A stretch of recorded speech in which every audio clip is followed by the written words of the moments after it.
हर हर महादेव। ओम नमः शिवाय। ओम शिवं नमस्तुभ्यं। दोस्तों, आप श्री शिव महापुराण के रुद्र संहिता के युद्ध खंड का श्रवण कर रहे हैं। ओम गणेशाय नमः। ओम नमः शिवाय। सनत कुमार जी बोले, हे मुने, अब आप प्रेम से शंकर के अन्य चरित्र को सुनिए। इसी प्रकार शंखचूड़ नामक एक और दानव था, जिसे शिव जी ने रणभूमि में अपने त्रिशूल से मारा था। अब तुम पापनाशक शिव जी के उसी दिव्य चरित्र को सुनो। विधाता के पुत्र मरीचि और उनके पुत्र कश्यप थे। कश्यप बड़े धर्मात्मा, सृष्टिकारक और ब्रह्मा जी की आज्ञा को मानने वाले थे। दक्ष जी से प्रसन्न होकर उनको अपनी 13 कन्याएं ब्याह दी, जिनकी संतानों से संसार भर गया। उनका विस्तार कहने में कौन समर्थ होगा। कश्यप की उन स्त्रियों में एक का नाम दनु था, जो परम साध्वी, रूपवती और सौभाग्यवर्धिता थी। उस दनु के बहुत पुत्र हुए। उनमें विप्रचित्त नामक एक पुत्र बड़ा बली और पराक्रमी था। उसके एक पुत्र हुआ जिसका नाम दंभ पड़ा, और यह भी बड़ा धार्मिक, विष्णु भक्त और जितेंद्रिय था। परंतु जब उसके कोई पुत्र नहीं हुआ तो उसने शुक्राचार्य को गुरु बनाकर कृष्ण मंत्र ग्रहण कर पुष्कर तीर्थ में जाकर 1 लाख वर्ष पर्यंत आसन बांधकर बराबर तप किया। उसके तप से तृप्त होकर देवता ब्रह्मा जी को साथ ले विष्णु जी के पास गए। सब समाचार कहा, अपनी रक्षा मांगी। विष्णु जी ने कहा, घबराओ नहीं, अभी प्रलय का समय नहीं हुआ है। मेरा भक्त दंभ नामक दानव पुत्र प्राप्ति के लिए तपस्या कर रहा है। मैं उसे वरदान से निवृत्त करूंगा। देवता संतुष्ट हो अपने लोकों को आए। भगवान विष्णु भी उसे वरदान देने के लिए पुष्कर गए। दंभ से वर मांगने को कहा। दंभ ने विष्णु जी से उनके समान ही एक ऐसा महाबली और पराक्रमी पुत्र मांगा, जो त्रैलोक के विजयी और देवताओं का भी विजेता हो। विष्णु जी ने तथास्तु कह उसे उग्र तपस्या से विराम दिया। फिर अपने लोक को चले आए। दानव भी अपने घर गया। थोड़े ही समय में उसकी स्त्री गर्भवती हुई। उसके अत्यंत तेज से उसका घर प्रकाशित हो गया। सुदामा नामक गोप उसके गर्भ में आया, जो कृष्ण का मित्र था और जिसे राधा ने शाप दिया था। समय पर उस साध्वी ने श्रेष्ठ पुत्र उत्पन्न किया। मुनियों को बुला जात कर्म कराया। उसका नाम शंखचूड़ पड़ा। उसकी बाल क्रीड़ा से उसके माता पिता आनंदित हो गए। सनत कुमार जी बोले, अब जगजीव ब्रह्मा के उपदेश से शंखचूड़ पुष्कर में जाकर कठिन तप करने लगा। जब कितने ही दिनों तक उसने एकाग्र मन हो गुरु के दिए हुए उपदेश के अनुसार इंद्रियों को वश में कर प्राप्त मंत्रों का जप किया, जब लोक पितामह ब्रह्मा जी उसे वर देने आए, दानवेंद्र ने स्तुति कर ब्रह्मा जी को प्रसन्न किया। ब्रह्मा जी ने कहा, वर मांगो। उसने कहा, मुझे देवता न जीत सके। ब्रह्मा जी ने कहा, ऐसा ही होगा। यह वर दे ब्रह्मा जी ने उसे श्री कृष्ण जी का अक्षय कवच दे दिया और कहा कि तुम बद्रिकाश्रम में चले जाओ, जहाँ सकामा तुलसी तप कर रही है, तो उसे विवाह कर लेना। वह धर्मराज की कन्या है। ऐसा कहकर ब्रह्मा जी अंतर्ध्यान हो गए। शंखचूड़ बद्रिकाश्रम में तुलसी के पास चला गया। सूक्ष्मा जी तुलसी उस पर कटाक्ष करने लगी। उसने उनका परिचय पूछा। तुलसी ने कहा, मैं धर्मध्वज की कन्या हूँ। तुम कौन हो? यहाँ से चले जाओ। नार जाति बड़ी मोहिनी होती है। यह ब्रह्मादिकों को भी विष के समान होती है। इस पर उसने अपने को कामी होने से निर्दोष प्रमाणित किया तथा यह भी कहा कि मैं यहाँ ब्रह्मा जी की आज्ञा से आया हूँ। मैं दंभपुत्र दानव दनु के वंश में उत्पन्न हुआ सुदामा नामक गोप नारायण का पार्षद हूँ। इस समय राधिका के शाप से मैं दानव हुआ हूँ। श्री कृष्ण जी के प्रसाद से इतना अवश्य जानता हूँ। ऐसा कहकर शंखचूड़ मौन हो गए। तुलसी ने कहा, यह बात सत्य है। वह फिर हंसने लगी। तुलसी ने कहा, वही पुरुष संसार में धन्य है जो स्त्रियों से पराजित ना हो। तुमने मुझे अपने विचार से पराजित किया। तुलसी के ऐसा कहते ही वहां उसी समय ब्रह्मा जी आ गए। उन्होंने शंखचूड़ से कहा, तुम इसके साथ विवाह क्यों नहीं करते हो? गंधर्व रीति से विवाह कर इसका पाणी ग्रहण करो। तुम पुरुषों में रत्न और यह स्त्रियों में रत्न है। बुद्धिमानों के साथ संगम गुण वाला होता है। ऐसा उपदेश दे ब्रह्मा जी अपने लोक को चले गए। दानव ने गंधर्व रीति से उससे विवाह कर अपने पिता के स्थान को प्रस्थान किया। अब वह अपने अनेक सुंदर स्थानों में जाकर तुलसी से रमण करने लगा। सनत कुमार जी बोले, जब इस प्रकार विवाह कर शंखचूड़ घर आया और तपस्या कर वर पाया तो सब दानवों को बड़ी प्रसन्नता हुई। कुलगुरु शुक्राचार्य ने भी आकर शिष्यों को श्रेष्ठ आशीर्वाद दिया। फिर देवताओं व असुरों का स्वाभाविक बैर वर्णन कर उनका एक संक्षिप्त इतिहास कहा और शुक्राचार्य ने शंखचूड़ को असुराधिपति पद पर अभिषिक्त कर दिया। फिर वह दैत्यों और दानवों की बृहद सेना ले इंद्रपुरी को विजय करने के लिए गया। उस समय दैत्यों से सेवित उस दानवेंद्र की वह शोभा हुई जैसे तारों के बीच चंद्रमा की शोभा होती है। तब शंख को युद्ध में आया हुआ सुनकर देवताओं की सेना ले राजा इंद्र उससे युद्ध करने आए।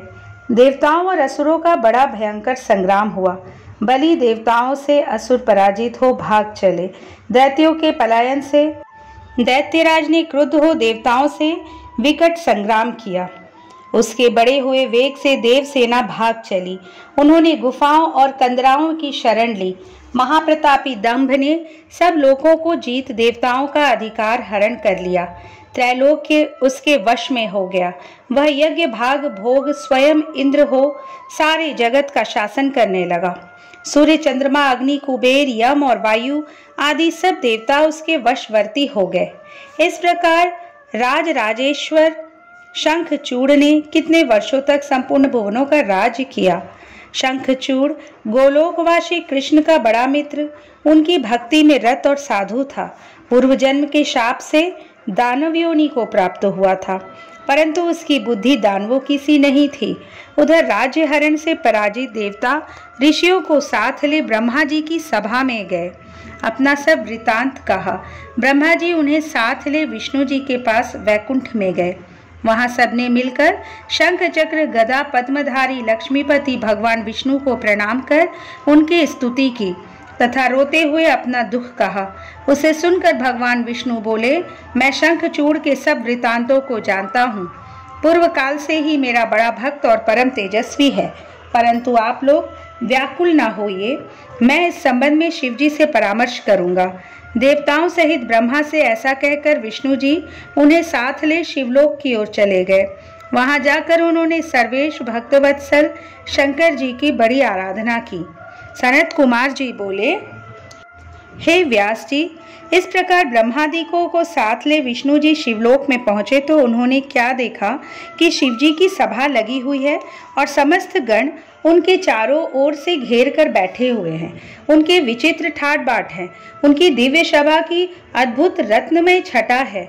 उसके मध्य में पंचमुख त्रिनेत्र शंकर बैठे हैं, जिनका गौर वर्ण शरीर बड़ा द्युतिमान है और जो त्रिशूल आदि धारण किए भस्म और रुद्राक्ष से शोभित हैं। उनके शरीर पर श्वेत वस्त्र और गले में रत्नों के हार और शोभायमान है। उनके ही समान उनके सभी पार्षद भी हैं और जैसे उनके 10 हाथ है वैसे ही पार्षदों के भी 5, 2 मुख और 10 हाथ है। तब पार्वती सहित शंकर को इस प्रकार उस सभा में रत्न सिंहासन पर विराजमान देख विष्णु जी को बड़ी प्रसन्नता हुई। वे शिव जी की सभा में जा वहां होने वाले सुंदर नृत्य और गीत को जैसे सब सुन रहे थे सुनने लगे। फिर अवसर पाते ही उन्होंने देवादिदेव शंकर की स्तुति कर कहा, हे प्रभु, हम सभी देवता आपकी शरण में हैं। हम दुखियों की रक्षा कीजिए। हम शंखचूड़ से त्रस्त बहुत व्याकुल है। आप दीनों के नाथ, त्रिलोक के स्वामी और शरणागत के पालक है। हे गौरीश, आप प्रसन्न हो हमारा उद्धार कीजिए। सनत कुमार जी बोले, ब्रह्मादिक देवताओं सहित विष्णु की ऐसी बात सुनकर शिवजी ने मेघवत गंभीर वाणी में उनसे कहा, हे हरि, ब्रह्मादिक देवताओं, शंखचूड़ का इतिहास मुझे अच्छी तरह ज्ञात है। उसका वध अवश्य होगा। वह पूर्व का सुदामा नामक श्री कृष्ण का परम भक्त एक गोप है। श्री कृष्ण तो मेरी आज्ञा से अब परम रम्य गोलोक में वास करते हैं और वह राधा के शाप से भारत में राक्षस होकर राज्य कर रहा है। वह देवद्रोही तो है परंतु धर्म में बड़ा निपुण है। परंतु तुम्हें इससे क्या, मेरे शासन में तुम्हें किसी बात की चिंता नहीं करनी चाहिए। भगवान शंकर ऐसा कह ही रहे थे कि इसी समय शिवजी की अनुकूलता के लिए राधिका और सब पार्षदों के साथ श्री कृष्ण जी भी वहां आ उपस्थित हुए। शिवजी की आज्ञा से सभी समीप बैठे। श्री कृष्ण ने शिवजी की अनुकूलता के लिए उनकी एक मनोहारिणी स्तुति की और कहा, हे गौरीश, हम सब आप ही से सनाथ है। मैं जो अपने को सर्वोपरि मानकर विहार करता था उसका फल मुझे मिला। आज मैं अपनी स्त्री सहित शापित हूँ। मेरा श्रेष्ठ पार्षद सुदामा नामक गोप भी राधा के शाप से दानवी योनि को प्राप्त हुआ है।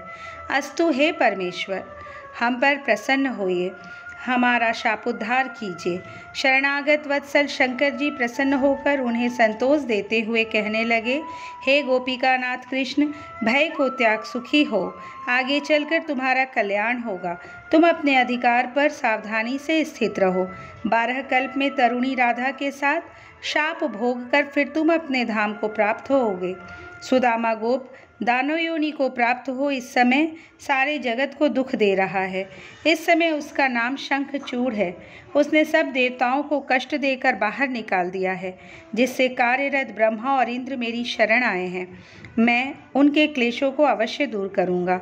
श्री कृष्ण से ऐसा कहकर शिवजी ने ब्रह्मा और विष्णु से कहा कि अब तुम दोनों देवता भी शीघ्र ही यहाँ से जाकर देवताओं को समझाओ। मेरा पूर्ण रूप कैलाश पर विराजमान है और मुझमें तथा उसमें कुछ अंतर नहीं है। जो हम दोनों में भेद करेगा वह कष्ट पाएगा। फिर तो राधा सहित श्री कृष्ण तथा विष्णु और ब्रह्मा भी भय रहित तथा आनंद युक्त हो शीघ्र ही अपने अपने स्थान को लौट गए। सब देवता स्तुति करने लगे। शिवजी ने हंसकर कहा, तुम सब देवता अपने अपने स्थान को जाओ, मैं शंखचूड़ को अवश्य मारूंगा। सनत कुमार जी बोले, अब महारुद्र महेश ने गंधर्वराज चित्ररथ को अपना दूत बनाकर शंखचूड़ के पास भेजा, जिसका नगर महेंद्र और कुबेर के भवन के समीप था। वहां पहुंचकर शंकर के दूत ने कहा, तुम देवताओं का अधिकार दे दो, अन्यथा मेरे साथ युद्ध करो। मैं महारुद्र तुम्हारा वध करूंगा। मेरा नाम पुष्पदंत है।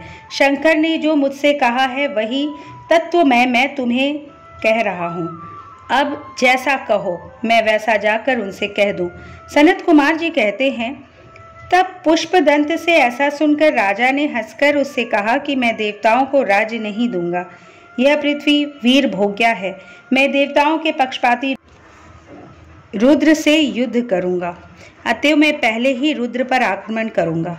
मैं वीर यात्रा के विचार से बड़े तड़के ही उधर की यात्रा करूंगा। तुम जाकर ऐसा ही रुद्र से कहो। पुष्पदंत अपने स्वामी शिवजी के पास लौट आया और जैसा उसने कहा था सब कह सुनाया। ऋषि सनत कुमार बोले, तब दूत के इन वचनों को सुनकर शंकर जी क्रोधित हो गए और उन्होंने अपने वीर भद्रादिक गणों को बुलाकर दोनों कुमारों और भद्रकाली सहित शंखचूड़ से युद्ध कर उनका वध करने के लिए शीघ्र गमन की आज्ञा दी। स्वयं भी अपने वीर गणों एवं सैनिकों सहित प्रस्थान किया। सभी वीर शस्त्र आदि से युक्त शंकर के साथ चले। कार्तिकेय और गणेश जी सब सेना के अधिपति थे। लाखों और करोड़ों की संख्या में ऐसे कितने ही दल अपने अपने सेनापतियों के साथ चले। भगवान रुद्र, जिनकी अपार सेना को कौन वर्णन करे, शंखचूड़ से युद्ध करने चले। 8 भैरव, 8 वसु, 11 रुद्र और 12 सूर्य से सभी बड़ी शीघ्रता से वहां शिवजी के साथ आए। अग्नि, चंद्रमा, विश्वकर्मा, अश्विनी कुमार, कुबेर, यम, नैनऋति, नल कुबेर, वायु, वरुण, बुध और सभी मांगलिक ग्रह तथा महाबली काम शंकर जी के साथ आए तथा अपने वीर पार्षदों सहित 100 भुजा वाली देवी भद्रकाली स्वयं उपस्थित हुई। जीवा 1 योजन तक चलायमान हो रही थी और शंख, चक्र, गदा, पद्म और खंग, चर्म, धनुष, बाण धारण किए थी। उनके हाथ में 1 योजन का गोल खप्पर था और वह आकाश स्पर्शी त्रिशूल तथा 1 योजन की लंबी शक्ति धारण किए थी। 3 करोड़ योगिनी और 3 करोड़ विकट डाकिनियां उनके साथ थी। तब इस प्रकार की अपनी सब सेना को साथ ले शिवजी शंखचूड़ से युद्ध करने चले। चलते चलते चंद्रभागा नदी के तट पर एक मनोहर वृक्ष के नीचे शिवजी ने अपना आसन लगाया। सनत कुमार जी बोले, हे मुनिराज, यह सुंदर चरित्र शिवजी के दूत के चले जाने पर दानव शंखचूड़ ने अपने अंतःपुर में जाकर तुलसी से कहा, आज बड़े प्रातः ही मैं युद्ध के लिए जाऊंगा, मुझे आज्ञा दो। रात में उसने पत्नी से बहुत सी बातें की। दोनों स्त्री पुरुष क्रीड़ा करते हुए सुख के सागर में मग्न रहे। प्रातः उठकर यथोचित शंखचूड़ ने अपने पुत्र को राजभार सौंपा और उसे भार्या तुलसी के अधीन किया। पश्चात रोती हुई प्रिया को बहुत समझाकर, जो युद्ध के लिए बार बार निषेध करती थी, समझाकर अनेक प्रकार से धैर्य दिया और सेनापति को बुलाकर सैन्य तैयार कराई। क्षण मात्र में ही उसके दुर्मद वीर युद्ध के लिए तैयार हुए। मौर्य कालिक और कालिके आदि सभी उसके साथ चले। अगणित शूरवीरों और 46 पलटने उसके साथ हुई। उसके पश्चात सब मिलकर कुल 3 लाख अक्षौहिणी सेना युक्त वह मंडलिक छावनी से बाहर हुआ। गुरुजनों को आगे कर वह रत्न जटित श्रेष्ठ रथ पर सवार हो युद्ध करने लगा। चलते चलते पुष्पभद्रा नदी तट पर अक्षय वट के नीचे अपना डेरा लगाया। वहां से उसने शिवजी की सेना का निरीक्षण किया। सनत कुमार जी बोले, तब दानवेंद्र ने अपने दूत को शिवजी के पास भेजकर यह कहलाया कि मैं शंखचूड़ आ गया हूँ, क्या इच्छा है, सत्य कहिए। तब शंख के दूत के ये वाक्य सुनकर महादेव जी प्रसन्न होकर बोले, हे दूत, तुम जाकर अपने स्वामी से यह कह दो कि देवताओं से बैर त्याग कर उनसे संधि कर लो और उनका राज्य उन्हें देकर सुख से अपना राज्य करो और देवता अपना राज्य करे। प्राणियों का विरोध बुरा होता है, फिर देवताओं से विरोध की कौन कहे। तुम शुद्ध कर्मी कश्यप की संतान होकर ऐसा क्यों करते हो। जब शिवजी ने इस प्रकार श्रुति स्मृति के सिद्धांत की बहुत सी बातें कहकर उस दूत को समझाया तो तर्क का ज्ञाता वह दूत भवितव्यता से मोहित हो नम्रता पूर्वक शिवजी से बोला, हे देवाधिदेव, यह आपने जो कुछ कहा है वह सब सत्य है, परंतु मेरा निवेदन सुनिए। सारे दोष असुरों में ही नहीं है, देवताओं में भी है। मधुकैटभ दैत्य के शिर को किसने काटा? त्रिपुर के साथ युद्ध कर उसको क्यों भस्म किया गया? आप देवताओं का ही पक्ष लेकर उनका ही कल्याण क्यों करते हैं? आपको हमसे विरोध नहीं करना चाहिए, क्योंकि आप सुर असुर सबके ईश्वर हैं। आप जैसे महात्मा के लिए यह बड़े लज्जा की बात है जो हमारे साथ बैर करते हैं। तब उसके इस प्रकार के वचनों को सुनकर शिवजी ने कहा, हम तो भक्तों के अधीन हैं, उनकी जैसी इच्छा होती है हम वैसा ही कार्य करते हैं और किसी का पक्ष नहीं लेते। देव कार्य के लिए मुझे युद्ध करने में कोई लज्जा नहीं है, तुम ऐसा ही जाकर शंखचूड़ से कह दो।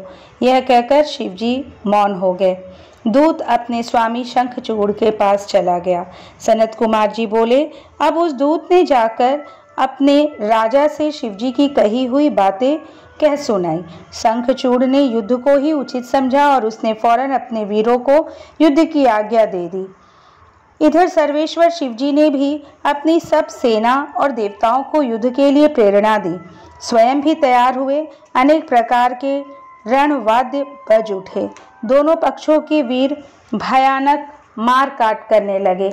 महेंद्र का वृषपर्वा से युद्ध होने लगा। दंभ के साथ विष्णु, कलासुर के साथ कालका, गोकर्ण से हुताशन, कालके से कुबेर, मय से विश्वकर्मा, भयंकर से मृत्यु, संहार से यम और कालंबिक के साथ वरुण का युद्ध होने लगा। उन सबके जोड़ों का पृथक पृथक वर्णन नहीं हो सकता। अभी तक काली और पुत्रों सहित शिवजी वट मूल में बैठे ही रहे। उधर सारी सेना निरंतर युद्ध कर रही थी। शंखचूड़ भी रत्न सिंहासन में बैठा अभी तक दूर ही था। देवताओं और असुरों ने प्राण संहरता युद्ध किया। अनेक आयुधों का प्रहार हुआ। वीरगण महापराक्रम से अपने शत्रुओं का सिर छेदन करने लगे। क्षण मात्र में ही पृथ्वी कटे हुए वीरों और वाहनों से पट गई। सनत कुमार जी बोले, अब सब देवता दानवों से पराजित हो इधर उधर भागने लगे। बहुत से भागकर शंकर जी की शरण में गए और युद्ध का सब वृतांत कहा। यह सुन भगवान शंकर कुपित हो स्वयं युद्ध करने चले। उन्होंने पहुंचते ही सैकड़ों अक्षौहिणी सेना का नाश कर दिया। उधर काली अलग ही दैत्यों को नाश कर उनका रक्तपान कर रही थी। अब देवता बड़ी वीरता से दानवों के साथ भयंकर युद्ध करने लगे। सैकड़ों लक्ष हाथियों और सैकड़ों लक्ष दानवों को काली अपने हाथ से पकड़ पकड़ कर अपने मुख में डाल चर्वण करने लगी। स्कंद के बाणों से करोड़ों दानवों का संहार हुआ। जो बचे हुए थे वे भाग गए। भगवती और स्कंद की विजय हुई। स्वर्ग में दुंदुभी बजने लगे और फूलों की वर्षा होने लगी। तब अपनी सेना का इस प्रकार संहार होते देख दानवराज शंखचूड़ स्वयं युद्ध को तैयार हुआ। उसने कान तक खींचकर जो धनुष से बाण छोड़ना आरंभ किया तो युद्ध भूमि वध स्थान सा दृश्य उपस्थित हो गया। घोर अंधकार छा गया। अब उसकी भयंकर मार से शिवपुत्र स्कंद जी पीड़ित होने लगे। दानवेश्वर ने मय दानव की अनेकों माया उपस्थित की। अब उसकी माया को शिवजी के गण और देवता कोई न जान सके।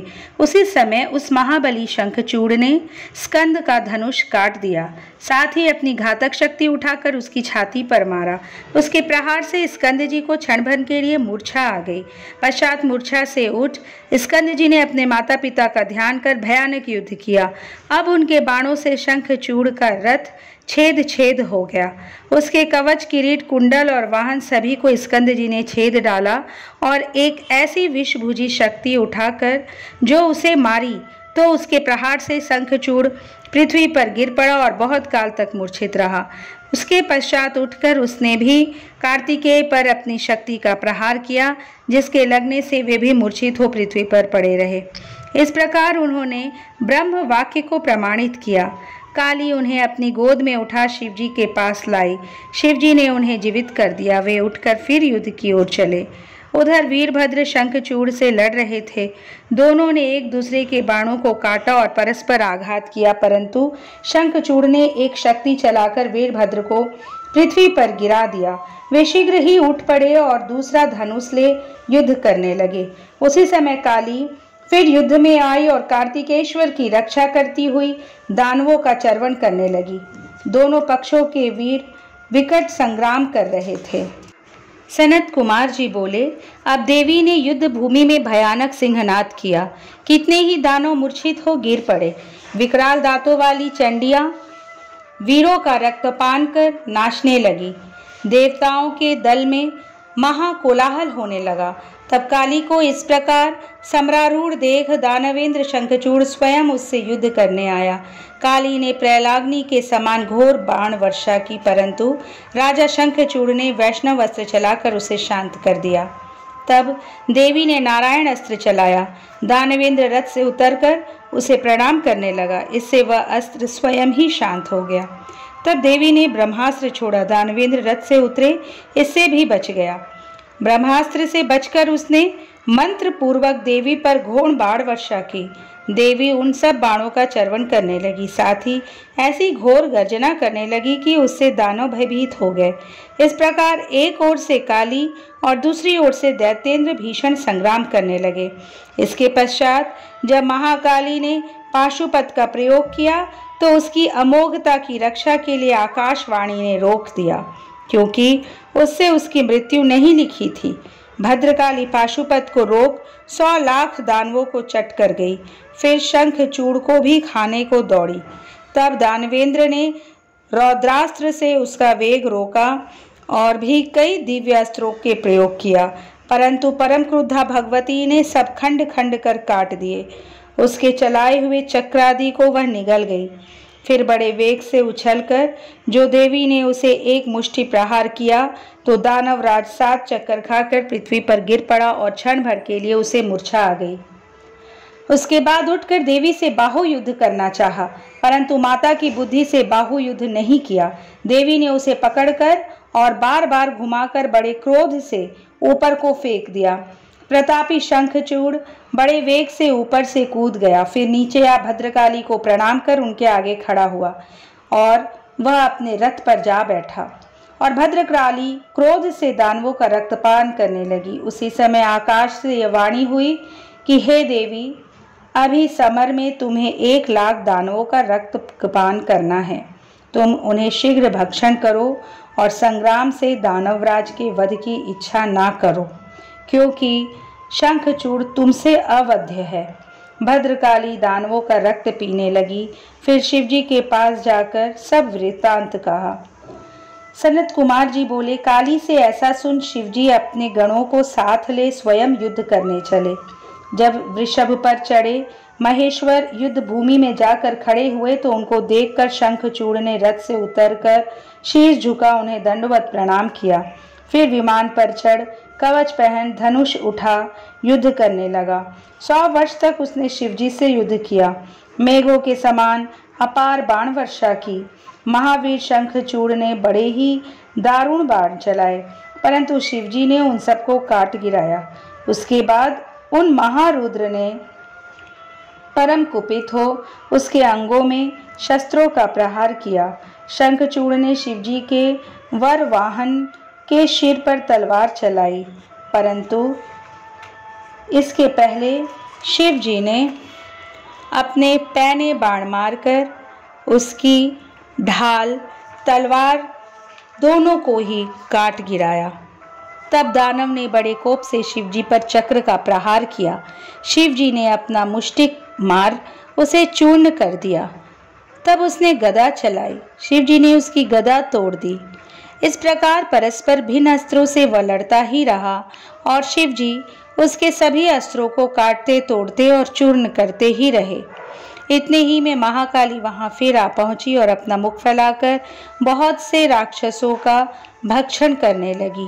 वीरभद्र और नंदीश्वर ने भी बहुत से दैत्यों का नाश किया। अब एक प्रकार से दैत्य सेना का संहार हो गया। बचे बचाए बहुत से वीर भाग गए।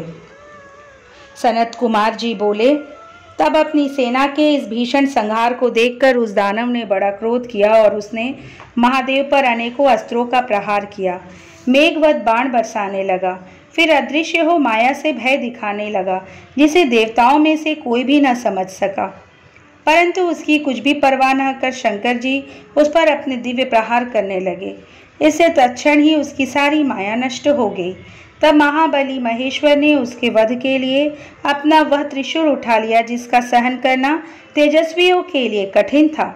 फिर तो उसी समय आकाशवाणी हुई कि हे महेश्वर, अभी उस त्रिशूल को इस पर मत चलाओ।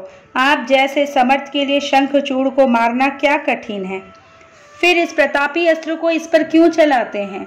आप वेद मर्यादा का नाश ना करें।